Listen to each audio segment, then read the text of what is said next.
Hey there, CPS principals and assistant principals. If you would like to print your calendar, maybe you are a person who just prefers paper, that's totally fine.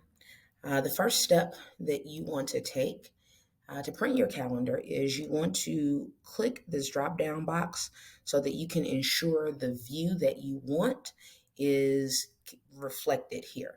So if I wanted to print out the August calendar, I would click month here. And then I would go up here to the settings menu where the gear is.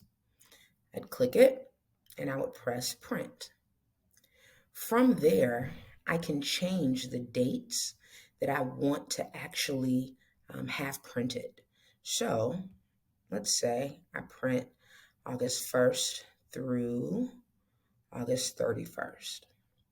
Well, I can do that. And from there, I can go through the rest of the features. So I can look at it by, if I do auto, that will show me exactly the view that I've already clicked on.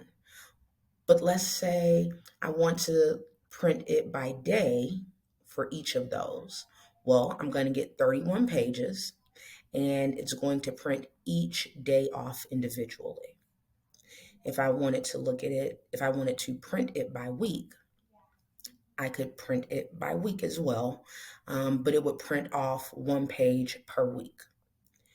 Here, I can adjust the font size and I can even determine if I want to include the weekends in this calendar.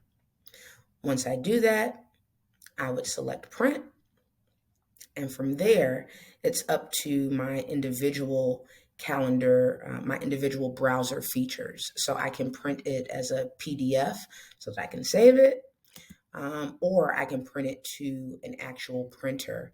And once I make that selection, I just click print. And now my calendar is printed in the way that I've selected. I hope that was beneficial for you. Have a great one.